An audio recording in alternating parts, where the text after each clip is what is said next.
Hello and welcome to the channel. So we've got a Marshall JTM 60 1B12 combo. These amps came out I think around 1996, and the 60 watt is the one that has the trouble. The tubes, the output tubes, are mounted sideways in these amps, and it causes excessive heat onto the chassis. The chassis is vented through to the top here on this vent that you'll see later on the top. But I want to open this up and assess it for what it needs for repairs. It's got intermittent faults, but I also want to just do some research on this amp, check the bias, see if these amps are running too hot as a rule, see if we can cool the tubes down a little. Most people mount fans in these amps, and there is a fan mounted in this one. This one belongs to a long-time friend of mine. So we're going to get into it, open it up, take the chassis out, and just go through this amp. And because no one's, as far as I can find, no one's really done a video on these. You know, no one's opened one of these up and sort of delved into it with the schematic and everything. So I want to try and delve into this a little bit more and just see what makes these amps tick, and this heat problem, see if we can do something with this amp, so try and make it run a bit cooler. Most people dismiss these amps pretty quickly as soon as they see them. Oh, they're terrible, they run too hot. Usual thing, no one then wants to fix them and whatever else. There don't seem to be as many of the 60s knocking around as there is the 30s. So anyway, enough waffling. Let's get into it. So let's just have a look basically what this amp is for anyone who's not seen one before. So it's 2-channel amp. We've got volume based middle treble on the first channel, on the clean channel, usual deal. We've got the same EQ there, volume bass middle treble thing going on, but we've got a gain on there, and it's got a button here to switch the channels. We've got an effects send and return on there, and we've got a boost reverb, it says there. Not sure why that wouldn't just be reverb, but anyway, boost reverb. And then we've got a master volume. Let's swing it round and have a look in the back. Right, so we're looking, just try and tilt that light, take some of that glare off. So we're looking in the back, and we've got the usual deal, fuse, IEC connector for the power. We've got a send and return with a cable put in, parallel loop, and then we've got a series effects loop. We've got a DI out, which is on an XLR there, and we've got the, I think that's for the amount of gain for that. We've got volume control here as well. Not sure what that says on there. That says that, I think that says presence, you know. I have to put some bigger glasses on to read that. And then we've got the speaker sockets there, and you can see someone's mounted a fan here on this chassis, which is not connected up on the cage for the tubes. The speaker should be a Celestion 12 vintage classic in this, but we'll check what the speaker is. Let's just hone in. Looking there, that is a, you probably can't quite see in there, that is a Marshall, oh, it's a Heritage, sorry, not the vintage, Marshall Heritage G12 16 ohms speaker in there. So it's a Celestion one, obviously, but it's got the Marshall logo on there, you can see. Right, let's get this out of the cabinet, and we'll so we just need to unplug the reverb on there. I've got that out now. Right, I've got it out on the bench, and you can see the way this is designed now. If we go in, so we've got a board here, and then we've got this board on its side with all the tube sockets mounted on it, and then the tubes come through here. We've got a direct vent here for the air to come straight through and straight out the top of the cabinet. Putting that fan where it is there is actually blocked off some of the ventilation for the tubes. So obviously with the fan running, then yeah, that's okay. But with the fan not running and just stuck there, that's obviously blocking some of the ventilation. So that won't be helping. Oh no. Look who's here. So to recap this amp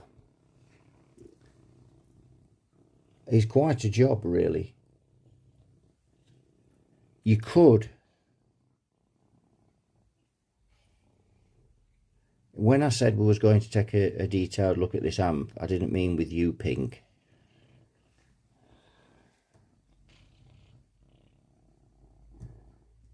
So where was I before I was rudely interrupted? So yes, you know, you could try and get down here with the Pink, stop that please. You could try and get down here with the solder sucker and pull these out one by one. We've got a couple here, a couple of 47s. Let me just feed the cat. So yeah, as I was saying, you could just about recap this amp. You could get these main ones. Just looking down there.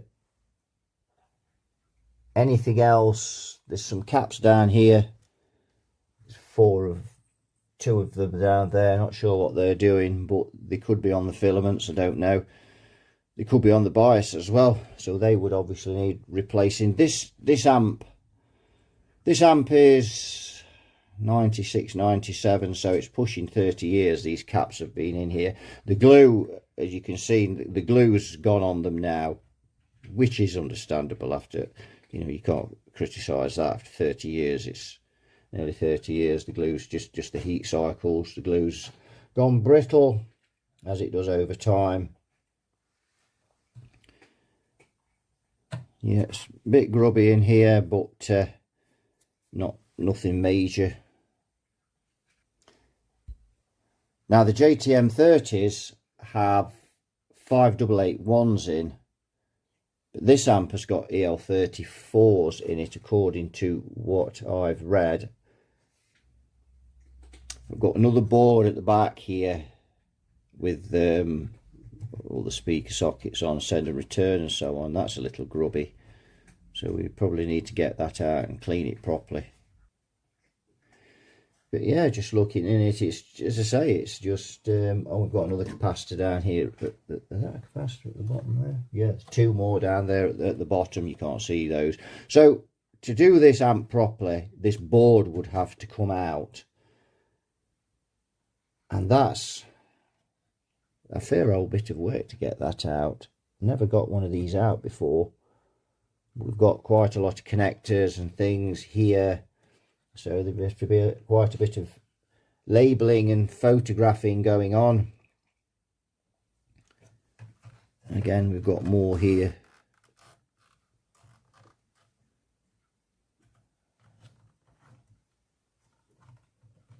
The wire there, that wire soldered in, so we'd have to unsolder that. We'd have to unsolder this yellow one.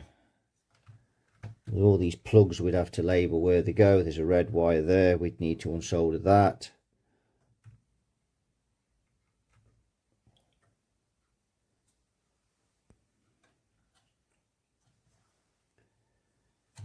So yes, a fair bit of work. So let's get this plugged in and actually see what's wrong with it. So I'm looking at this amp, wondering where you adjust the bias. Is the bias adjustable? And this is another problem with the way this is built. If there's no preset on this amp, that means then this amp's done with resistors, which is fine. But unfortunately, unless those resistors are in this first sort of inch and a half of this board, then biasing this amp's going to be extremely difficult, because you got to take the board out or what I would do is, while the board's out, I would solder in some terminals and bring out a couple of jumpers to bias it, but then you've got to take the board out again to go back in and put the proper resistor back in and remove your jumpers. So yeah, this could be a real pain to service properly. Now looking at checking the bias would be quite easy on this amp. So here, these three wires here are on, this is the output transformer. These three wires here that we've got, one is center tap and the other two are the plates for the tubes. So before we fire this amp up, let's get a meter and we'll do some checking on this. Just move this amp a bit further this way. So if we just zoom in a little. So we've got the three wires here. One of these is center tap. Let's just assume that this is center tap. And then we've got brown and white. So we're assuming that those are the plates. So let's go up. Right, so we can see the meter there.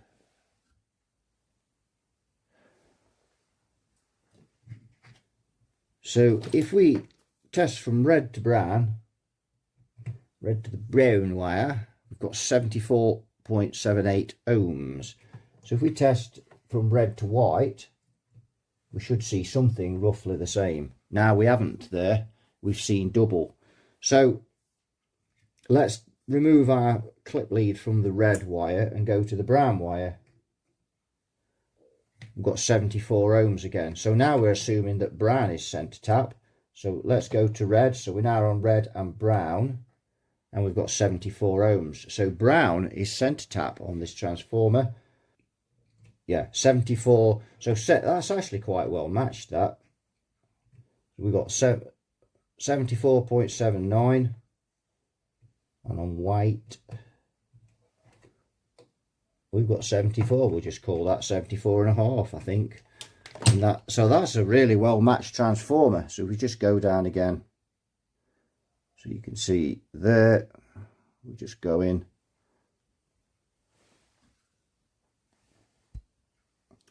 So yeah, so brown is center tap, white plate, and brown is plate. So that's how that works. So we'll just put 74.5 ohms down for each side.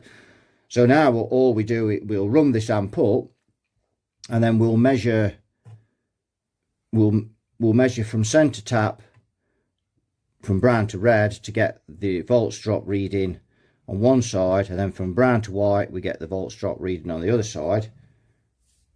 We divide that by the each side of that by the resistance of the transformer, and we times it by the plate voltage, and that will give us the bias on the amp. So very easy to do the bias on this one, because we can get to here, and you can see now I've just spotted on there somebody has wrote that on there. So maybe this transformer's been changed at some time or been off. It's strange why they'd put that there, or someone's, don't know, maybe they've had this board at, why they're wired into there. They're the speakers though. So maybe someone has had this transformer out for a reason, or I don't know, but someone's wrote those on there anyway. I didn't spot that. I bet you spotted those on the camera straight away, but I don't always, when I'm looking, actually focusing on the wires, I miss things like that. Let's plug it in and let's give it a go.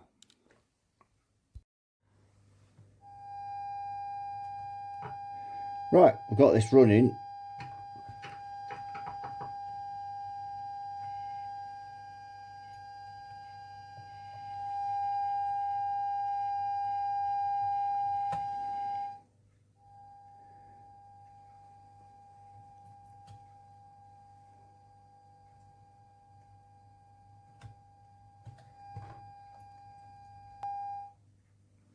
Might be a problem with that socket, I don't know. So I've just got a 150 watt bulb on this while I'm probing in here, in case I have a problem. Now then, let's look up at the meter. brown, which is centre tap, and then we'll connect to ground here. Don't worry about the negative, it's just because the terminals on the meter, the leads are the wrong way around, but it doesn't matter, we get the same reading. Now I've got 374 volts and I'm on a 150 watt bulb. Let's flick off the bulb and we're getting a whopping 460 volts on there, which is probably what we'd expect for a 60 watt amp, 50-60 watt amp. Yeah, we'll just let those warm up on full swage.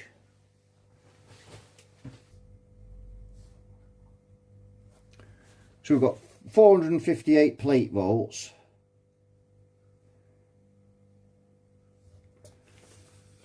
So now we need to see what we're going to get, what voltage drop is going across the transformer on each side. So I'm going to put the bulb back on again while I'm taking these off. We'll go into there and you can see we've got 3.3 with the bulb on. Let's take the bulb off. 5 volts we've got there. 5 volts, 5.5 volts actually to be precise, and that is on red, so that's from centre tap to red. So 5.5 volts. Right, bulb on again, and now I want it to come off of red and go to white.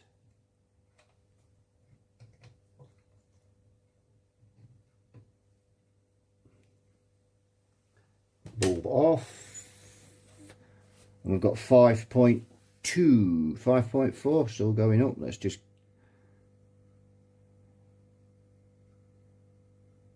.6. So 5.6, a pretty good match there, because remember the output remember the output transformer is perfectly matched on this amp. So that's actually working its way up to 5.7. Is it coming down again now? It's probably just the voltage on the wall. So 5.6 we'll call that. It's close enough for this test. Right, we'll switch off and we'll come down with the camera. Right, so we need to do some maths on that, don't we, to find out what the bias is on this amp. So let's see, we'll start with, well, 5.5 divide by 74.5. That tube's running at 73 milliamps, 73.8 milliamps. Let's times that by our plate volts, which was 458. I think I better do that again. Am I seeing things? Divide by 74.5, 73.8 milliamps. So that tube's running at 33.8 watts. And the maximum dissipation is 25. So what's going on there? Those tubes should be on fire. So let's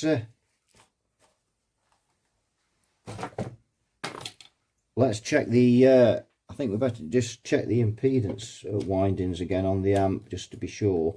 So, but before we check those, let's just check that there's no voltage in this amp before we start delving. 6 volts, we can live with that. So let's go back again and just double check that we did get that right. Always double check. Let's go to impedance. 75 on that side. Let's see what we've got on this side. 75. Could also be that there's just 6 volts in there, maybe just affecting it slightly, but anyway, it's still about the same. So according to that then, we've got 33 watts. And we know we're going to have the same on the other side. So what's going on there?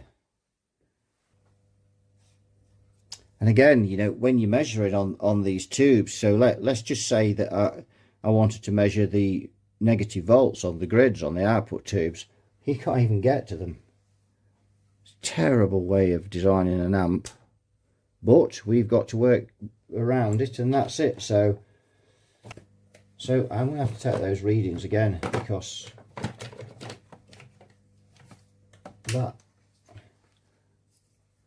why are those tubes not red plating?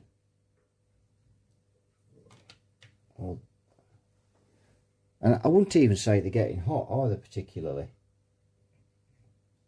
You know, it's not like I can. Normally you'd think, I can smell that burning. I can't. So you can see the meter there. We've got 5.3 on there now, but again, that nearly 5.4. So it's the same. But let me just take the plate. Did I take the plate voltage from the centre tap before? Let's just see.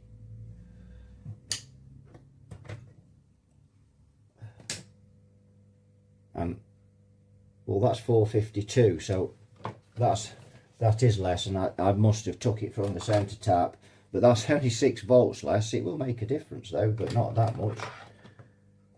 It won't. So let's change that to 452 now.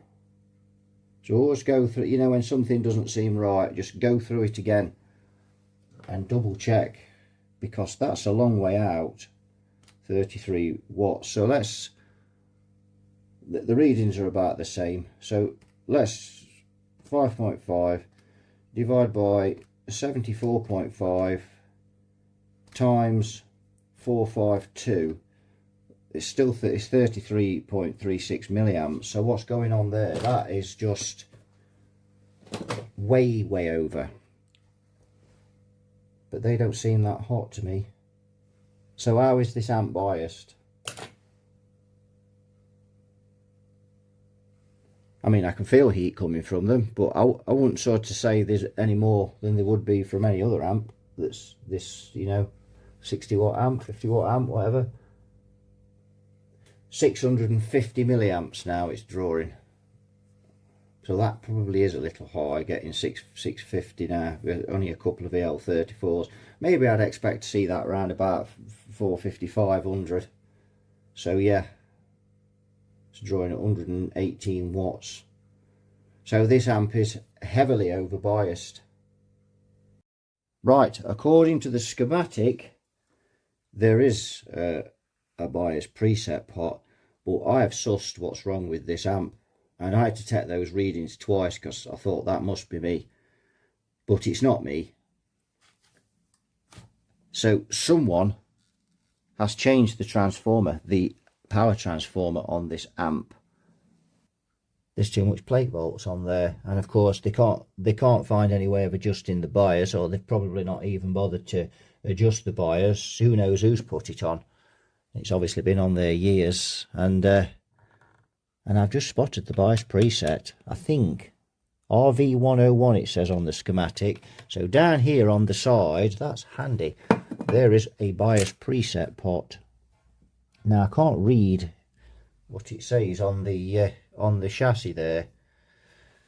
So let's just go back up again. So what we're going to do now quickly, we're going to connect onto red, and we're going to connect onto brown on the transformer, remember, and we're going to fire this amp up again on the current limiter. We need to plug it in because it always works better. It's plugged in. There we go. Now we're going to see that voltage on there will start to rise, and it should rise up to about 5.5. And we are going to go in and alter that bias preset pot. Well, we assume it's a bias preset. I'm hoping it is. It would make sense to put it there. Now we've got 2.6 volts there, but bear in mind we're still on the 150 watt bulb. Let's come off the bulb, and you'll see that beginning to swage up now. Those tubes must be squealing. Imagine what they're dissipating when the guitar's blasting through it. And the guy that owns this, you know, doesn't gig. Just imagine if this amp was cranked up in a pub with that sort of bias setting. So we've got 5 volts there. And you can see that's creeping up. Right, let's get the screwdriver in the bias preset pot. Let's turn it, and you can see it beginning to come down.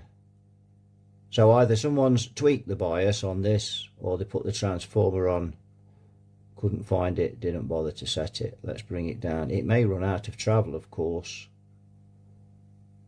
So that's brought it down somewhat, but we've got a way to go. Yeah, I think somewhere around 2.5 volt, and it's run out of travel. Yeah, run out of travel. No surprise there. That's because it's got the wrong transformer on. Too many plate volts. Why do people do it? Why? Just why? So that's the lowest we're going to get it, 3.48. So let's do the maths on that then. Remember, we had 73 milliamps on that tube.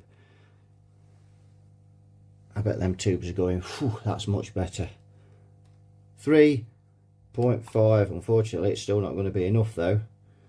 Divide by 74.5, 46.9 milliamps we're down to now from 73.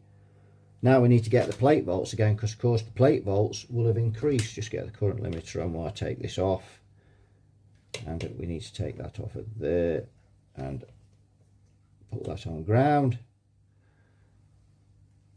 Take the bulb off, and now you can see we had 458 before. Now we've got 460, 66, and we're only drawing 510 milliamps. That's more like what I'd expect to see. So times 465, 21.8. So they're still biased at over 100%, but that's come down massively, and that's why this amp's running too hot. Simply over biased. Now that does present a problem, and the reason for that is that there's no way of getting to the board, to the resistors in the bias circuit in this board. Just give me a minute. No pink. I've got the electric on, sweetheart. There's no way you're coming on here. Come on, good girl. So now all the boards got to come out, because there's no way we can get to the resistors in the bias circuit to increase the bias resistor to ground. We need to increase, and we can't get to it. But this is going to be quite high. By the time we get 17.5, probably, I don't know, might be another 10 volts on there maybe. So not too bad. It won't be too bad, will it? But of course what we have got to check is, will the caps stand it? Now that's the other thing. You know, having said that, they've obviously stood it for this amount of time. So let's just go back down and look at the amp again. I'm just going to put this back on the current limiter as well, because those tubes are still swaging away, even though they are running a lot better. So we've gone from 33 watts to 21. So that's 12 watts with just dissipation we've took off of those. So I'm just looking at some of these capacitors now. They're only rated at 450 volts. Those are these two here. Now they may be on the preamp, but that's still a problem, which I shall explain why. I'm actually going to turn this off.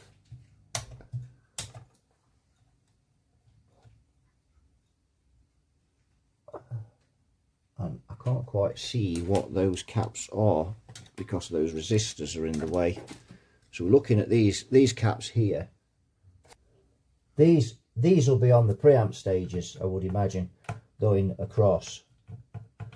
Now when this amp's running, obviously we don't have much voltage on the preamps circuit. But when this amp's first switched on, if this amp is switched on with standby on, those caps are going to get a right walloping. Only maybe for 20 seconds or so, but they're still going to get it. And we're already, bearing in mind we've got 467 volts on this amp. and that's on the output stage, that's where the tube's running. So we know there's going to, on the output tubes and the output stage, we've got 467 volts on the plates of the output tubes. We know that's going to be higher when this amp's first switched on. So let's do a bit of a test and just see what that will be. Now bearing in mind as well, the tubes are pretty warm, so they'll be pretty quick for conducting, so we might not get a massively accurate reading. We need the current limiter off. So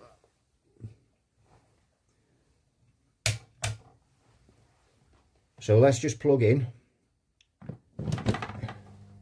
492, 3, 4, 5, 6, yeah, nearly 500 volts are hitting these capacitors. So let's go down. So nearly 500 volts are hitting these capacitors because there's no current draw. So when there's no current draw, you've got 500 volts pretty much on these cold. These two again are hitting 495 volts. If they're only rated for 450 like the others, then whoever's put that transformer on there has made a grave error, I'm afraid. And it's all right to sit there and say, well, don't use this, make sure you use the standby switch, make sure that it's in standby when you switch it on. But that's no excuse. You can't let things go out like that when you're repairing amps. You can't. And the other thing is, what if somebody forgets and switches it over time?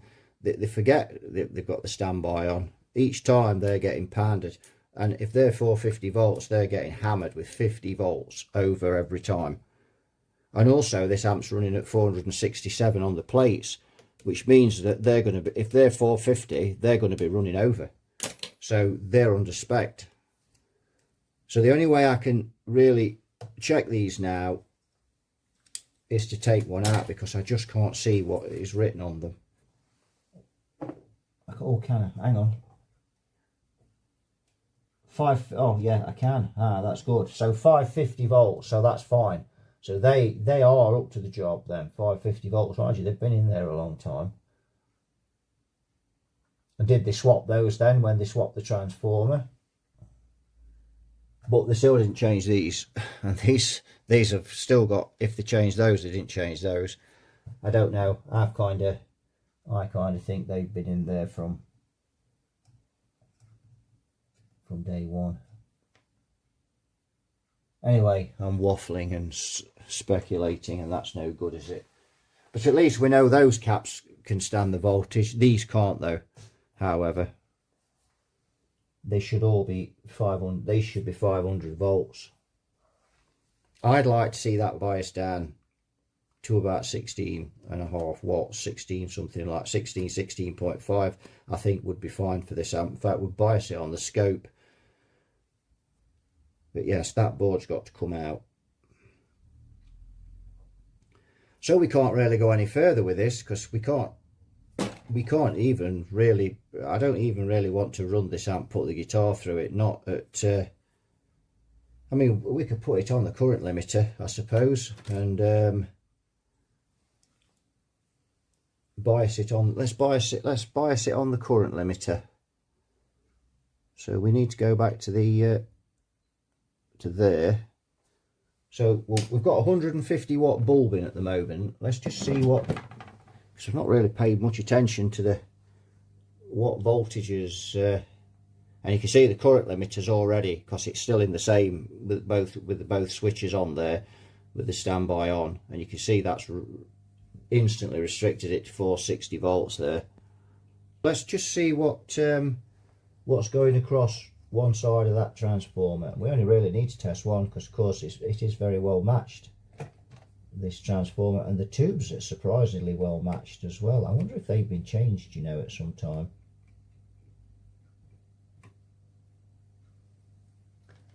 So now we've got 1.7 volts there, and I think about 2.5 is where we want to be on this. So if I put, I'm just going to put another 150 watt bulb in on the current limiter, and that's giving us 2.3 volts. We've got 226 going in it. Of course, the other problem could be is the main selector could be set wrong on this amp. That's something else to check. If it's set at 220 volts, I don't know what settings are on this. I'll have to have a look on the back. So anyway, let's go with that, and we'll worry about that later. So we've now got 2.5, 2.6 then. So 2.6 divided by 74.5 now gives us 34.8 milliamps. That sounds much more like it to me. So what we need to do now is come off of there, go to ground and get the plate volts. The plate volts are 449, 15.66 on 250 watt bulbs. I haven't got any bigger bulbs, so but that's fine. So we can run that at 15.66 now. That's perfect. Right, I've got the guitar through it. We've got it pinned down with the current limiter.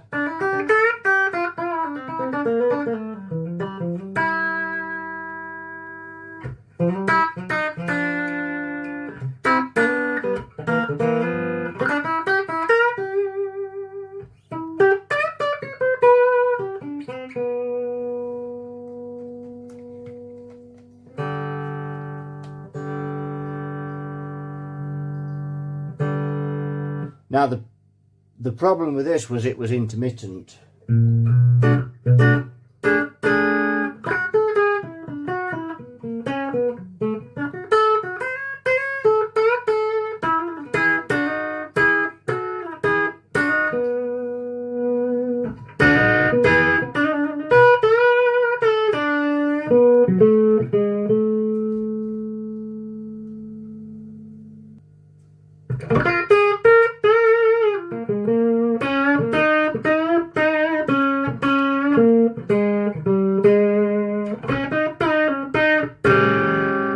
Try the overdrive channel.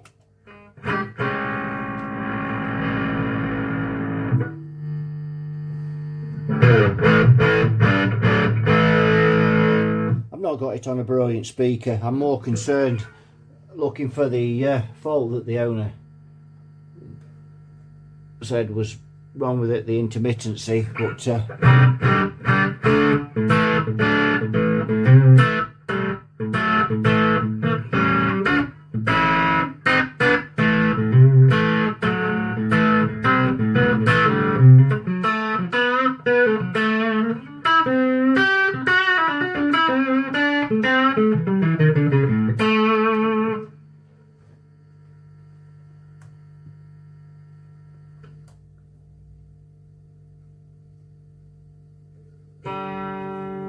not as noisy now. I've turned the reverb down because obviously the reverb tank's disconnected.